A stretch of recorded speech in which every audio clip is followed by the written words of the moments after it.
Hello everyone, welcome to the class guys. कैसे हैं आप सभी? उम्मीद करता हूं सभी बच्चे बहुत अच्छे होंगे, अच्छे से पढ़ाई लिखाई कर रहे होंगे। आज इस वीडियो में हम मैग्नेटिज्म एंड मैटर को एकदम क्विक रिवीजन इसका करने वाले हैं और जो जो पॉइंट्स आपको पढ़ाऊंगा वो आपके लिए सफिशिएंट होंगे। एकदम शॉर्ट और छोटा सा चैप्टर है ये। इस चैप्टर के आप सुंदर से नोट्स डाउनलोड कर सकते हैं टेलीग्राम चैनल अभिषेक साहू सर फिजिक्स से, जिसकी लिंक आपको इस वीडियो के डिस्क्रिप्शन में दी जा रही है। टेलीग्राम पे जाओगे तो short notes magnetism and matter के नाम से आपको मिलेंगे, जो कि फाइल सेक्शन में आपको मिल जाएंगे। ठीक है, बिना आपका टाइम वेस्ट करे स्टार्ट करेंगे और एकदम काम की बातें बस इस चैप्टर में हमें पढ़नी है। देखो, मैग्नेट की प्रॉपर्टीज क्या है, लेकिन उससे पहले आप समझते हैं मैग्नेट क्या है। कोई भी ऐसा सब्सटेंस जो कि खुद की मैग्नेटिक फील्ड बना सकता है और दूसरे मैग्नेटिक सब्सटेंस जैसे कि आयरन स्टील पर फोर्स लगा सकता है। ठीक है, मैग्नेट, इसकी प्रॉपर्टीज की हम बात करें तो magnet can attract magnetic substance like iron and steel etcetera. ठीक, इसके बाद जो दूसरा पॉइंट जो इसकी प्रॉपर्टी जो है वो क्या है, मैग्नेट हैज डायरेक्टिव प्रॉपर्टीज। मतलब मैग्नेट के पास डायरेक्शन शो करने की प्रॉपर्टीज होती हैं। कभी भी आप किसी मैग्नेट को एयर में फ्रीली सस्पेंड करेंगे तो जो मैग्नेट है वो खुद को अर्थ के नॉर्थ साउथ डायरेक्शन में अलाइन कर लेती है। क्लियर? मैग्नेट की थर्ड प्रॉपर्टी है कि जो सेम पोल्स जो होते हैं मैग्नेट के, जैसे नॉर्थ नॉर्थ, एक दूसरे को हमेशा रिपेल करेंगे और जो अनलाइक पोल्स हैं, ऑपोजिट पोल्स हैं, ये हमेशा एक दूसरे को अट्रैक्ट करेंगे। बेसिक सी बात है। इसके बाद जरूरी और काम की बात यह है कि isolated magnetic poles are not possible. Isolated magnetic poles को हम ये भी कह सकते हैं कि कोई अकेला अकेला नॉर्थ पोल या अकेला साउथ पोल पॉसिबल नहीं है।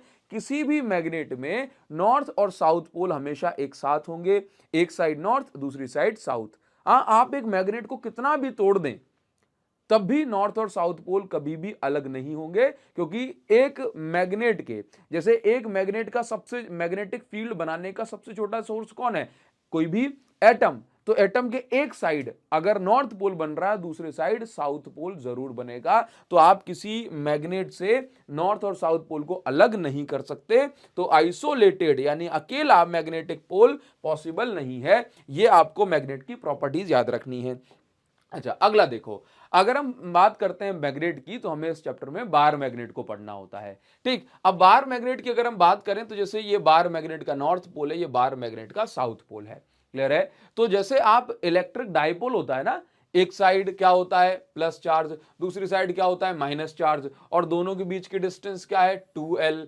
तो प्लस और माइनस के बीच की डिस्टेंस 2l हो गई और इसी सिस्टम को हम क्या बोलते हैं? Electric dipole. इसी प्रकार से यह है मैग्नेटिक डाइपोल, जहां पर दो मैग्नेटिक पोल सेपरेटेड हैं 2l डिस्टेंस से। क्लियर है? नाउ अभी आप समझना, जो इंपॉर्टेंस ना पॉजिटिव चार्ज को दी जाती थी वो इंपॉर्टेंस यहां पे नॉर्थ पोल को मिलती है, और जो इंपॉर्टेंस नेगेटिव चार्ज को देते थे वो इंपॉर्टेंस यहां पर साउथ पोल को मिलती है। क्लियर है? तो जैसे इलेक्ट्रिक डाइपोल का डाइपोल मोमेंट का फॉर्मूला होता था Q इंटू 2l, वैसे ही मैग्नेटिक डायपोल मोमेंट का फॉर्मूला होता है। मैग्नेटिक डायपोल मोमेंट को हम कैपिटल M से रिप्रेजेंट करते हैं।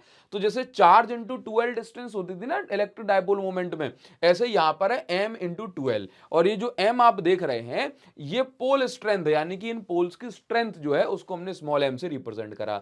2l है दोनों के बीच की लेंथ। ठीक, नाउ अभी आप समझेंगे कि M वेक्टर डायपोल मोमेंट, जैसे electric dipole moment vector quantity था, वैसे ही मैग्नेटिक डायपोल मोमेंट भी वेक्टर क्वांटिटी है। इसका फॉर्मूला है m vector is equal to vector form में लिखेंगे 2l वेक्टर।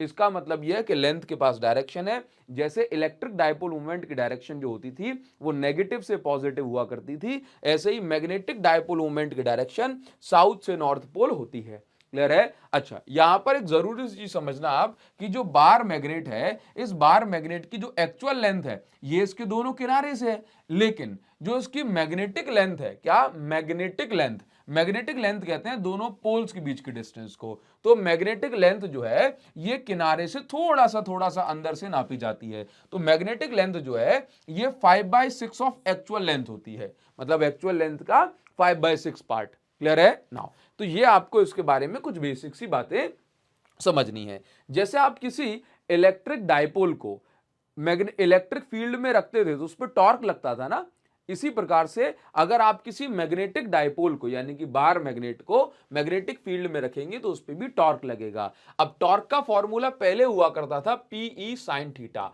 ठीक है, इलेक्ट्रिक फील्ड वाले केस में, लेकिन अभी क्या है, अभी है ये MB sin थीटा। जैसे P इलेक्ट्रिक डायपोल मोमेंट था, वैसे जो m है वो मैग्नेटिक डायपोल मोमेंट है। जैसे E इलेक्ट्रिक फील्ड थी, B मैग्नेटिक फील्ड है। क्लियर है? तो E को B से रिप्लेस करना है और P को M से रिप्लेस करना है। अब देखो, जब कोई डायपोल, इनके जो डेरिवेशन है ये उतने इंपॉर्टेंट नहीं है, क्योंकि ये कभी भी आपसे इस चैप्टर में 1-2 नंबर का ही क्वेश्चन पूछा जाता है बस, है ना। देखो, तो पोटेंशियल एनर्जी जब कोई डायपोल मैग्नेटिक फील्ड में होता है तो उस पे, ये कौन से डायपोल की बात कर रहे हैं, मैग्नेटिक डायपोल की, तो उसके अंदर कितनी पोटेंशियल एनर्जी स्टोर होगी, U is equal to minus M B cos theta. जब आप किसी डायपोल को मैग्नेटिक फील्ड में घुमाएंगे, रोटेट करेंगे अगेंस्ट द मैग्नेटिक फील्ड, तो आपको कुछ वर्क करना पड़ेगा। अब वर्क का फॉर्मूला क्या है, M B cos theta 1 minus cos theta 2। Theta 1 वो एंगल है जब डायपोल इनिशियली रखा था, थीटा 2 वो एंगल है जब डायपोल को घुमा दिया गया। ठीक, एंगल किसके बीच में है, मैग्नेटिक एक्सिस और आपके मैग्नेटिक फील्ड के बीच में। ठीक है, अब देखो, जैसे जैसे इलेक्ट्रिक फील्ड बनती थी एक्सियल पॉइंट पे, वैसे ही बन रही है मैग्नेटिक फील्ड। तो अब एक्सियल पॉइंट पे जो इलेक्ट्रिक फील्ड थी वो कितनी थी, K into 2P upon R cube ये थी। अब इसी प्रकार से एक्सियल पॉइंट पे मैग्नेटिक फील्ड कितनी है, K की जगह पे mu naught upon 4 pi, P की जगह पे M है, बस सारी चीजें ठीक है। इसी प्रकार से एक्सियल पॉइंट की हो गई, इक्वेटोरियल पॉइंट की निकालेंगे तो क्या फॉर्मूला बनेगा, mu naught upon 4 pi into 2m की जगह आएगा simple m upon R cube, और r क्या है, r है distance from the centre of dipole to the point p where we have to find out magnetic field intensity. ठीक है, बस ये बात आपको समझनी है। ठीक है, आगे बढ़ेंगे। अब नेक्स्ट हमें पढ़ना है Gauss law of magnetism. Gauss law of magnetism हमसे क्या कहता है, ये समझ लो। गॉस लॉ ऑफ मैग्नेटिज्म हमसे ये कहता है कि अगर हम किसी भी क्लोज्ड सरफेस की, क्लोज्ड बॉडी की बात करेंगे, तो इस क्लोज्ड बॉडी से कनेक्ट होने वाला जो नेट फ्लक्स है वो हमेशा जीरो होगा। क्यों? क्योंकि जैसे जैसे मान के चलो, नेट मैग्नेटिक फ्लक्स की बात कर रहे हैं, जैसे अगर इसके अंदर एक बार मैग्नेट रखी है तो जो भी मैग्नेटिक फील्ड लाइन इसमें से बाहर निकलेंगी उतनी ही मैग्नेटिक फील्ड लाइन इसके अंदर चली जाएंगी।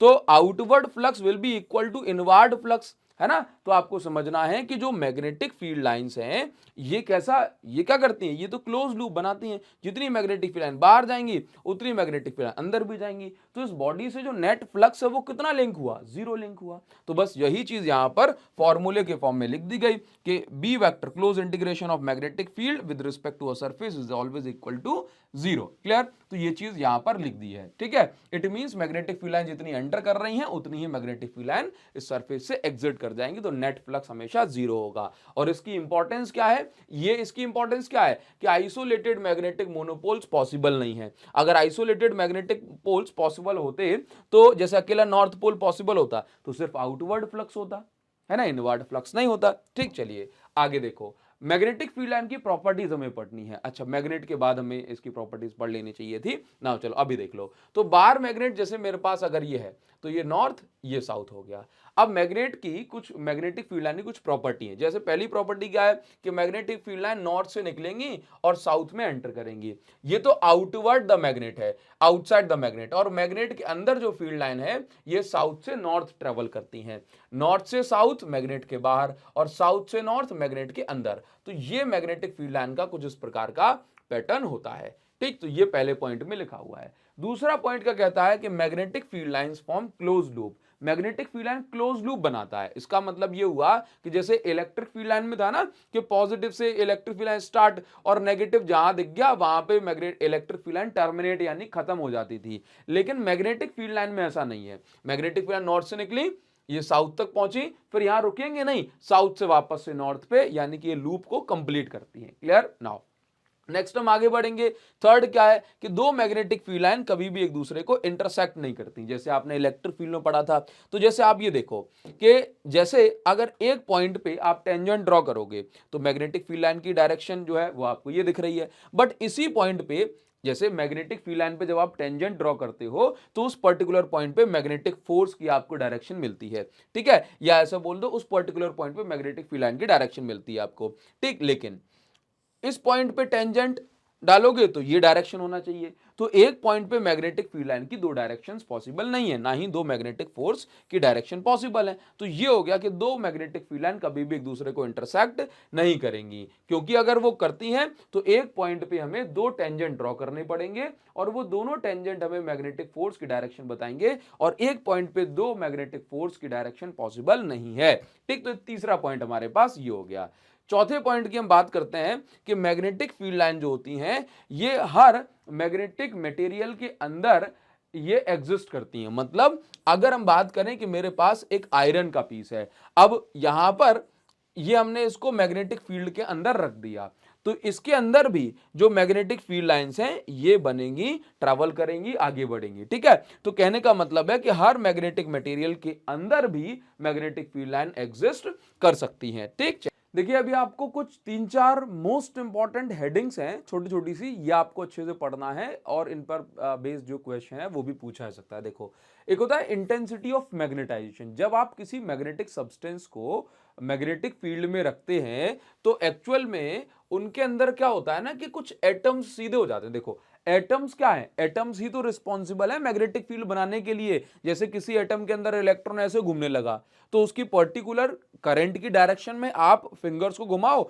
और थंब जो होगा वो आपको मैग्नेटिक मोमेंट की डायरेक्शन देगा, है ना। तो जब आप किसी सब्सटेंस को मैग्नेटिक फील्ड में रखते हैं तो वो जो मैग्नेटिक फील्ड है उसके डायपोल मोमेंट को, यानी कि उसके मैग्नेटिक मोमेंट को सीधा करती है या कहें अलाइन करती है। ठीक, तो एक्चुअल में कितने कितने डायपोल मोमेंट सीधे हुए, कितना डायपोल मोमेंट हुआ पर यूनिट वॉल्यूम, कितने मैग्नेटिक मोमेंट बने पर यूनिट वॉल्यूम में, इसी को हम कहते हैं मैग्नेटाइजेशन इंटेंसिटी या फिर इंटेंसिटी ऑफ मैग्नेटाइजेशन। ठीक, चलिए, तो इंटेंसिटी ऑफ मैग्नेटाइजेशन का फॉर्मूला क्या, कैपिटल एम मतलब magnetic moment developed per unit volume. Clear, 1 centimetre cube में कितने डायपोल मोमेंट सीधे हो गए। ठीक, अब मैग्नेटिक मोमेंट की जो यूनिट होती है that is ampere metre square. कैसे, देखो इसका फॉर्मूला होता है I इंटू ए, जो बार मैग्नेट के अलावा भी मैग्नेटिक मोमेंट का फॉर्मूला होता है आई इंटू ए। आई क्या है, करंट, तो एम्पियर, ए क्या है, एरिया, तो मीटर स्क्वायर, और वॉल्यूम की यूनिट आप जानते हो मीटर क्यूब, तो यहां से कैंसिल होने के बाद एम्पियर पर मीटर बची इसकी यूनिट। क्लियर, नाउ अब देखो नेक्स्ट है मैग्नेटाइजिंग फोर्स या मैग्नेटाइजिंग इंटेंसिटी, यानी कि मैग्नेटाइज करने वाली इंटेंसिटी। अब देखो एक्चुअल में क्या है, जब आप जैसे मान के चलो ये मेरे पास एक सोलेनॉइड है।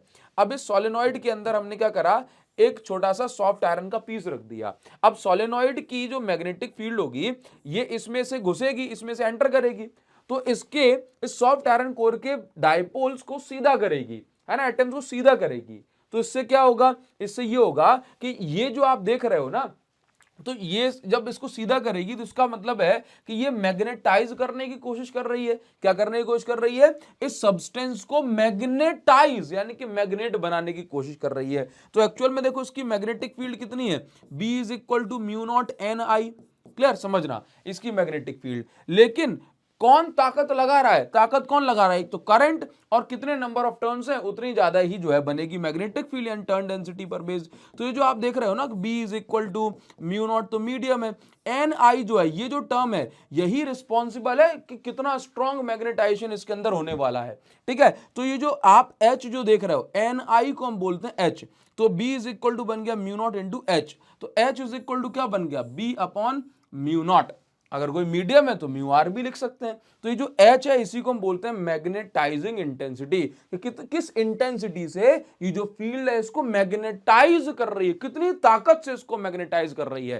ठीक, तो ये हो गई मैग्नेटाइजिंग फोर्स, और या फिर इसी को मैग्नेटाइजिंग इंटेंसिटी बोलते हैं। क्लियर है, अच्छा इसके बाद जैसे मैं आपको बता दूं कि नेक्स्ट हमें पढ़ना है क्या, जैसे इसकी यूनिट होती है ना एम्पियर पर मीटर, इसकी यूनिट भी आप एम्पियर पर मीटर डिराइव कर सकते हैं। क्लियर, चलिए इसके बाद देखो ससेप्टिबिलिटी क्या है, नेक्स्ट टर्म है। ससेप्टिबिलिटी का मतलब ये होता है जब आप किसी सब्सटेंस को मैग्नेटिक फील्ड में रखते हैं तो उस सब्सटेंस के अंदर कितनी जल्दी कितने जल्दी जल्दी मैग्नेटिक मोमेंट जो है बनने स्टार्ट हो जाते हैं, है ना, कितनी जल्दी डायपोल जो है सीधे होने लग जाते हैं। तो ससेप्टिबिलिटी को हम रिप्रेजेंट करते हैं काई से, ये एक्स जो है इसको हम काई बोलते हैं। तो ससेप्टिबिलिटी ऑफ मटेरियल को हमने काई एम बोल दिया, तो इसका जो फॉर्मूला हो गया, सिंपल काई बोल दो, इसका फॉर्मूला हो गया intensity of magnetization on applying magnetic intensity. ठीक समझो, इसका मतलब ये हुआ, या ऑन अप्लाइंग मैग्नेटाइजिंग फोर्स, कि मैग्नेटाइजिंग फोर्स अप्लाई करने पे कितना स्ट्रॉन्ग मैग्नेटाइजेशन हो रहा है,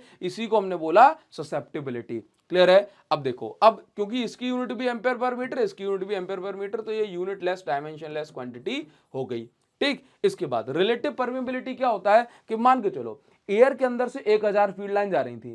क्लियर? अब आपने कोई मटेरियल रख दिया, अब उस मटेरियल के अंदर से कितनी मैग्नेटिक फील्ड लाइन वो पास होने देगा, हाँ, वो मैग्नेटिक फील्ड की स्ट्रेंथ को बढ़ाएगा घटाएगा, इसी को आपने क्या बोला, रिलेटिव परमेबिलिटी। तो रिलेटिव परमेबिलिटी की अगर हम बात करें, तो रिलेटिव परमेबिलिटी का और इन दोनों का जो रेशियो होता है वो क्या होता है, मतलब जो फॉर्मूला है, रिलेशन है, वो क्या है, mu R is equal to 1 plus chi M. Relative permeability की भी कोई यूनिट नहीं होती। ठीक, ससेप्टिबिलिटी, अगर कोई मटेरियल मैग्नेटिक फील्ड की डायरेक्शन में अलाइन हो रहा है, तो ये कहें मैग्नेटाइज हो रहा है तो पॉजिटिव ससेप्टिबिलिटी, ऑपोजिट जा रहा है तो नेगेटिव ससेप्टिबिलिटी। बस ये कुछ बातें आपको याद रखनी है। अभी हम पहुंच जाते हैं मटेरियल्स के क्लासिफिकेशंस पे। ठीक है, ये काम आएंगे आपको भी।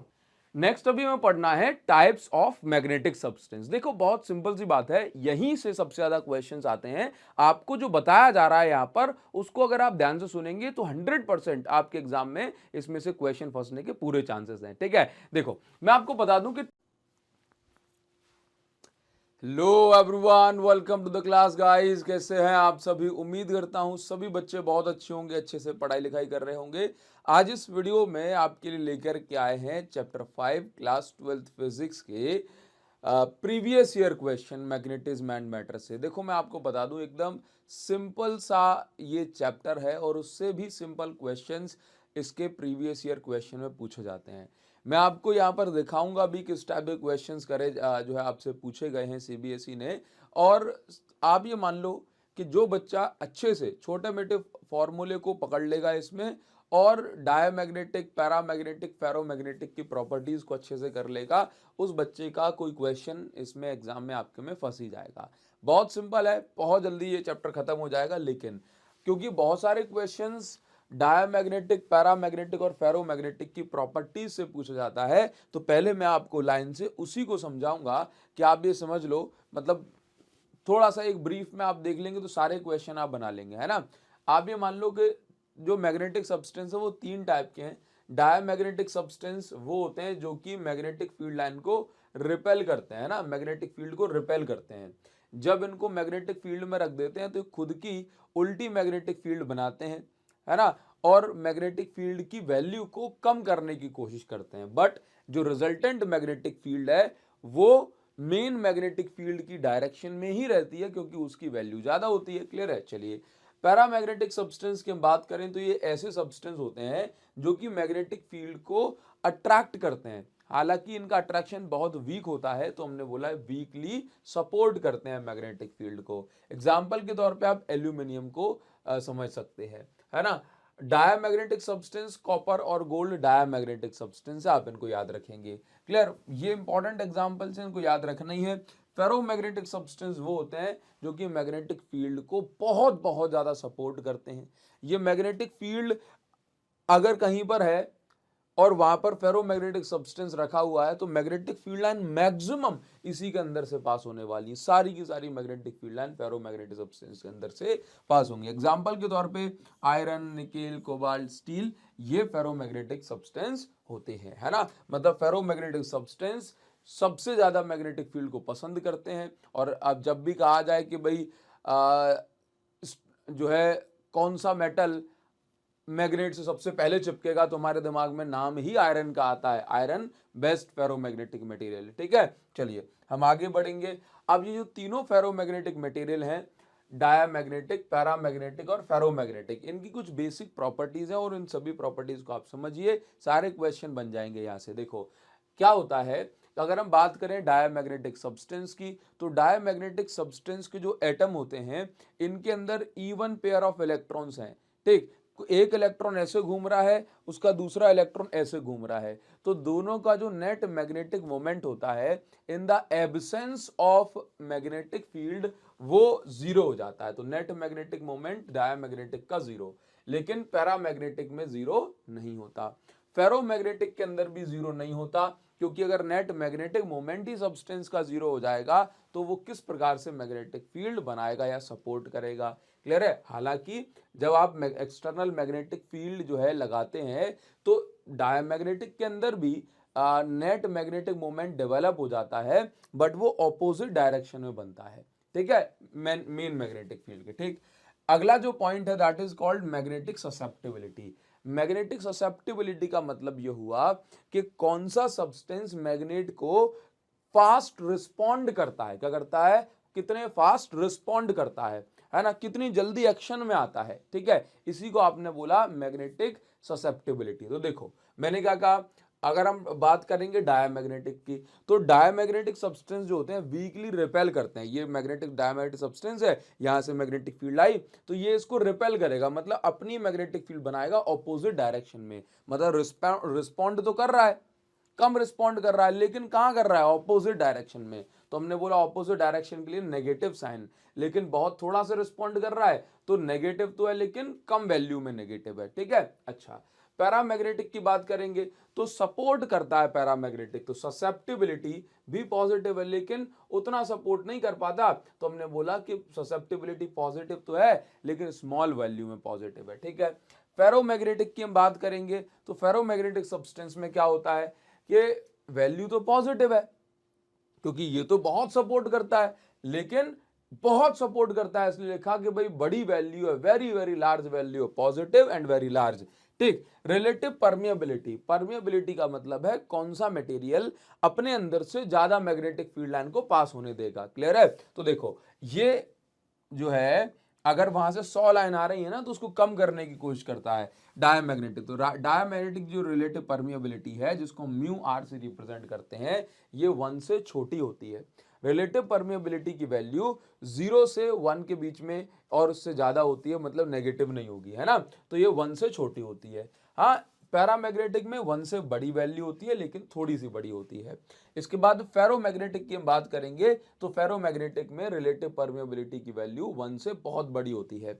इन सारे पॉइंट से जो है क्वेश्चन बनता है। ठीक, चलिए इफेक्ट ऑफ टेम्परेचर, अगर हम टेम्परेचर की बात करते हैं तो डायमैग्नेटिक में अगर आप टेम्परेचर बढ़ाओ घटाओ इससे कोई फर्क नहीं पड़ता, क्योंकि उसके पास already even pair of electrons होने के कारण से ऑलरेडी जो मैग्नेटिक मोमेंट है एक दूसरे इलेक्ट्रॉन्स का वो कैंसिल कर रहा होता है ना, तो टेम्परेचर पर इसका कोई इफेक्ट नहीं है। इसके बाद टेम्परेचर और इसकी मैग्नेटिज्म की अगर हम बात करें पैरामैग्नेटिक सब्सटेंस में, तो याद रखिए कि आप टेम्परेचर बढ़ाएंगे तो मैग्नेटिक प्रॉपर्टी घटेगी। तो इनवर्सली प्रोपोर्शनल है टेम्परेचर और इसकी मैग्नेटिज्म का रिलेशन पैरामैग्नेटिक सब्सटेंस के लिए। ठीक है। फेरोमैग्नेटिक की हम बात करेंगे तो स्टार्टिंग में आप टेम्परेचर बढ़ाएंगे तो कोई फर्क नहीं पड़ेगा, बट आफ्टर सर्टेन टेम्परेचर, लेकिन एक सर्टेन टेम्परेचर के बाद टेम्परेचर बढ़ाओ मैग्नेटिज्म घटाओ, टेम्परेचर बढ़ाए गए मैग्नेटिज्म घटेगी, है ना। और उस सर्टेन टेम्परेचर को हम बोलते हैं क्यूरीज टेम्परेचर। क्या बोलते हैं? क्यूरीज टेम्परेचर, है ना। चलिए आगे हम बढ़ेंगे। मोशन ऑफ सब्सटेंस, मतलब अगर आप डायमैग्नेटिक सब्सटेंस या डायमैग्नेटिक लिक्विड को, अगर आप, चलो मैं यहाँ पे सब्सटेंस के साथ में लिक्विड भी लिख देता हूं, अगर आप डायमैग्नेटिक लिक्विड को मैग्नेटिक फील्ड में रखेंगे तो वो जो लिक्विड होगा ये स्ट्रॉन्ग मैग्नेटिक फील्ड से भाग करके वीक मैग्नेटिक फील्ड में जाने की कोशिश करेगा। तो हमने यहां पर लिखा हुआ है। अच्छा, पैरामैग्नेटिक सब्सटेंस की बात करेंगे तो पैरामैग्नेटिक सब्सटेंस जो होंगे ये वीक से, क्योंकि मैग्नेटिक फील्ड को पसंद करते हैं भले थोड़ा सा पसंद करें, ठीक, तो ये वीक से स्ट्रॉन्ग की ओर भागेंगे। ठीक है। अच्छा, इसके बाद फेरोमैग्नेटिक तो मैग्नेटिक फील्ड को खूब पसंद करते हैं तो ये भी स्ट्रॉन्ग मैग्नेटिक फील्ड की ओर ये भागेंगे। कौन भागेगा भाई? फेरोमैग्नेटिक सब्सटेंस या फिर मैं कहूं फेरोमैग्नेटिक लिक्विड। आप चाहें तो उसका स्क्रीनशॉट ले सकते हैं। बाकी टेलीग्राम चैनल की लिंक वीडियो के डिस्क्रिप्शन में मिल जाएगी आपको, वहां से आप इन नोट्स को भी डाउनलोड कर सकते हैं, पूरी PDF डाल दूंगा। ठीक है। चलिए, उम्मीद करता हूं ये आपने समझ लिया होगा। ये डायग्राम देख लो, बहुत ज्यादा पूछे जाते हैं, सेम चीज होगी, हम बार बार रिपीट नहीं करेंगे, आपको डायरेक्ट आंसर लिख करके बता देंगे। ठीक, डायमैग्नेटिक सब्सटेंस रिपेल करते हैं, अगर कोई सब्सटेंस आपने रख दिया तो मैग्नेटिक फील्ड लाइन उसमें से ऐसे पास होंगी, ठीक है, ये देखो रिपेल हो रही है, मुड़ रही है। इसके बाद पैरामैग्नेटिक सब्सटेंस के लिए मैग्नेटिक फील्ड लाइन अंदर से तो पास हो रही है लेकिन कम पास हो रही है, जबकि फेरोमैग्नेटिक सब्सटेंस होगा तो ये मैग्नेटिक फील्ड लाइन बहुत ज्यादा इसके अंदर से यानी क्राउडेड हो जाएंगी और इस तरह से पास होंगी, ठीक है। चलिए, तो इस चैप्टर के लिए बस इतना ही रखेंगे। मैं आपको बताना चाहता हूं कि सभी बोर्ड्स के लिए ना जो डायमैग्नेटिक, फेरोमैग्नेटिक और पैरामैग्नेटिक सब्सटेंस है ये काफी इंपॉर्टेंट है, आप इनको पढ़ें, जितना आपको पढ़ाया गया है ये आपके लिए काफी है। लेकिन मैं आपको बताना चाहूंगा अगर आप एनसीईआरटी को फॉलो नहीं करते हैं तो हो सकता है कि आप ये कहें सर अर्थ मैग्नेटिज्म सिलेबस में है, तो अर्थ मैग्नेटिज्म सिलेबस से हटा हुआ है। अगर आप पढ़ना चाहते हैं तो इससे पहले मैंने अर्थ मैग्नेटिज्म पर वीडियो की थी, आप उसको एक बार देख सकते हैं। बाकी जो सभी बोर्ड एनसीईआरटी को फॉलो करते हैं उसमें से अर्थ मैग्नेटिज्म हटा हुआ है और ये आपके लिए सफिशिएंट है, ठीक है, रिवीजन के लिए इतना काफी है। मिलेंगे आपसे नेक्स्ट वीडियो में, तब तक के लिए thank you so much guys, thanks a lot, see you again in the next video, thank you.